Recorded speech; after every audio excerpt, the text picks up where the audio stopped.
Hey everyone, welcome back to Crypto Cash. Thank you so much for joining me here. Hope you're having a fantastic day. Let's take a look here at Bitcoin, see what's going on. I want to start by saying thank you very much for just all the likes and the comments below. I'm not talking about the scammers, I'm talking about you, the actual authentic, legitimate person that has been watching me for either a short while or a long while. Appreciate you very, very much. Absolutely awesome. We're starting to get more views per video and it's just helping a lot. So keep that up. Really appreciate you. So what we want to look at here with Bitcoin is, well, first of all, this descending trend line. We need to get above that before we can have any kind of legs to stand on. We also have this resistance in the 62K range to 63K. Keep in mind, local and macro point of control is that 63, 63.5.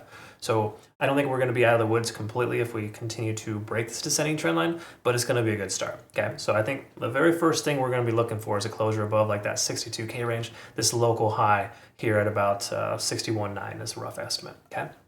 We're going to jump into liquidation, kind of see what's going on here as well. And I've got a few things here that are kind of newer, so I'll walk you through it just so you're not familiar, or if you are not familiar.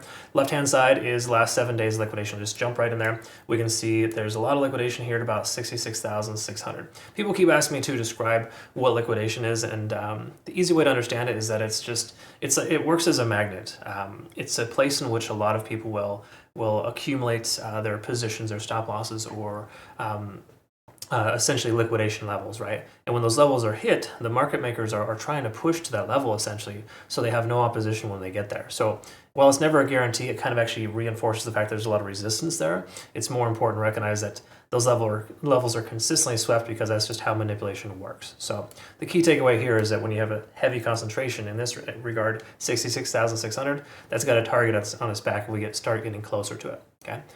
For right now though, local, we can see 63,000 as the local high and about 59,300 as the low. And I'm talking about just the local amount of liquidation in the area here. Jumping over to the right-hand side here, this is the macro more so, this last month.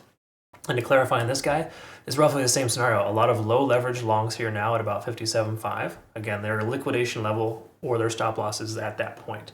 So basically just implies that people have a lot more confidence in the price going up than down right now. But it also tells us too that there's potential they could get hit as well, right? So it's kind of a double-edged sword. It's not an exact science, but right now at this point, we don't have a ton of liquidation to the upside on the macro, which basically just reinforces the fact that the price could continue to maintain this range and may have less incentive to go up.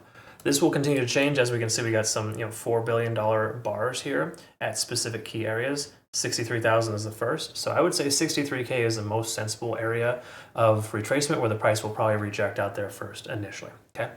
In the center here is open interest. Open interest is very good to know kind of where we're at with positions that are open and the most amount of interest in positions here locally. And as we kind of zoom in here, we can see the most amount of positions open roughly at about 62,000. So that does reaffirm that that's an area that people are more interested in buying. That is effectively, in a lot of ways, the point of control here for the last couple of days, okay? So when we look down here, we zoom out a little bit here. This is kind of also liquidation areas. This kind of gives us representations of where the liquidation is at. We look down below, we see a lot of liquidation at about 59.7, just under 60K. In fact, that's where our stop loss is for our Bitcoin long, to give you perspective. We go down to the bottom here. You may not be able to see all of it, but this does show that at the very bottom, there's $9 billion in liquidation is the delta. So that means we have way more shorts than longs in the market right now, implying that shorts are in control, but also more likely to be swept as well, right? That's why we kind of want to look at that with liquidation combined. So at this point, we can kind of disseminate that the price action is kind of in a range until we break up or down. We really have no, there's no like specific areas minus that $63,000 mark. 63.1 I think I saw there was.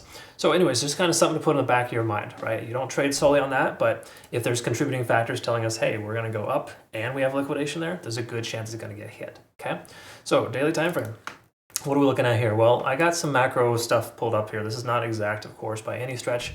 I'm not a Elliott wave professional, but I can tell you here that we had a pretty large impulse wave here, the wave 3, and we pulled all the way back down here to this 0.618 fib level, roughly. Now, if we get a bounce from here, we should experience at least one more higher high before the price action pulls back down for 2 more lower lows. Okay, so again, that's all strictly hypothetical. Never ever base your trading solely on one thing, specifically Elliott wave. I find a lot of people are doing that, and it's very limiting. Okay, it's good for risk management. Don't get me wrong; it's perfectly fine. That's why you use that in combination with other things too, though. Okay, so just keep that in the old mind space there. Let's take a look at the daily here, and we can see that we're testing 50 on the RSI. Haven't broken that yet. That to me is an important factor, reaffirming resistance at 62 to 63K. So until we can close soundly above 63,000, in my personal opinion, just based on what we see here so far, I don't think we're quite out of the woods yet. Okay, so again, I think at the very least today we need to see 62K or higher to have any vote of confidence. Stochastics pulling back still, money flow index is decreasing, and we can see generally less volume here so far today, but obviously the day's half open, so it's really null and void there for the moment. For the most part though, we can see a lot of divergence. There is still potential for further downside. We're also testing this zero line here on the trend strength indicator, and this really doesn't bode well. Generally when you drop below that, the price will stay below it. So anyways, it's still too early to say that the price is going to recover, okay? So I wouldn't get too ahead of yourselves. I'm not a bear or a bull, okay? Just to clarify.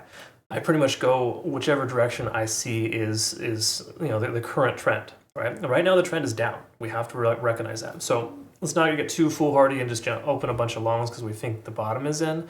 While it's probably true that the bottom is in, we have a lot of support here. And I've felt that this lower level here in the low 60,000 range was going to be hit at some point. And now that it has, I also feel like we're going to see a recovery. But it's really, from an analysis standpoint, it's too early and premature. Again, there's a lot of fundamental stuff too that pushed the price action down yesterday.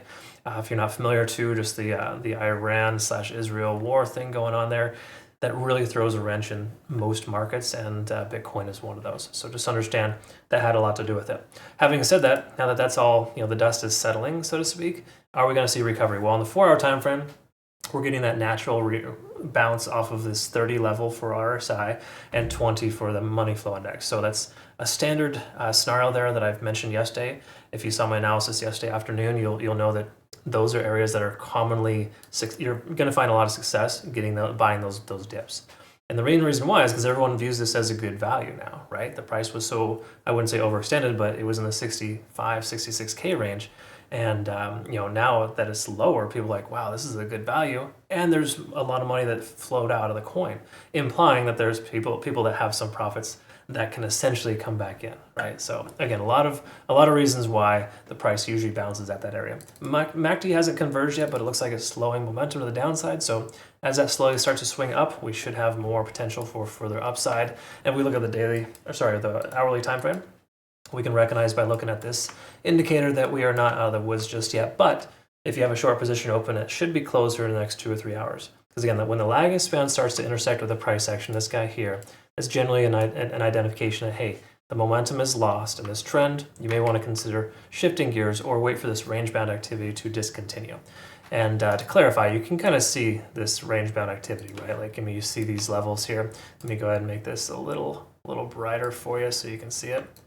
But this is generally what we're looking at here. So we're trying really hard to break free from that range. If we do close above, again, 61.8 or more importantly, 62K or higher today, that would be a solid consideration for a long as far as a starting point. Does it mean you just take a long to the moon, as some people would say? No, absolutely not. You'd probably take a long to 63, 63.5, because that's an area of resistance that we've identified already, not just with liquidation, but also a few other key resistances in that range, okay? So please try not to get too blinded by the fact that we've quote-unquote bottomed out.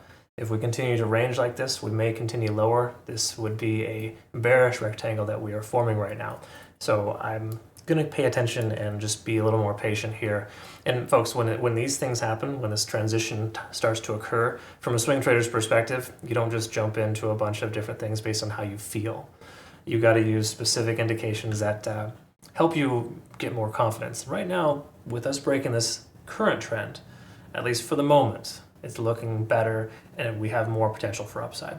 Just again, remember, patience is important. I like to steer clear of trades for the moment in situations like this. There might be a couple of outliers, altcoins that are responding very, very well to Bitcoin's range. And if so, then that might be a consideration for a long or a short, depending on the trade. But for the most part, just be very careful at this point. You are going to find more success probably going to the upside than the downside, just in the overall sense of how things have kind of, how we're starting to see that shift in momentum, but still too early to tell. Anyways, I hope that makes sense and I had described that remotely correct. Make sure you check out our Twitter, Telegram, and Discord. I effectively provide you with insight on pretty much everything that I cover here in my videos, so you kind of understand what my thoughts are with these coins that I'm covering. Okay, so it's all available for you there if you're curious. And jumping over to our Discord too, we got a really awesome group of folks here. I've got a cryptocash.tech, basically a website link down below. And if you want to join up, I've got a trading university and a lot of trade signals. We had a very profitable month in September, and those results are available here as well on Discord, Telegram, and Twitter. All right, thanks again for your time. We'll see you in the next one. Have a good rest of your day. Take care.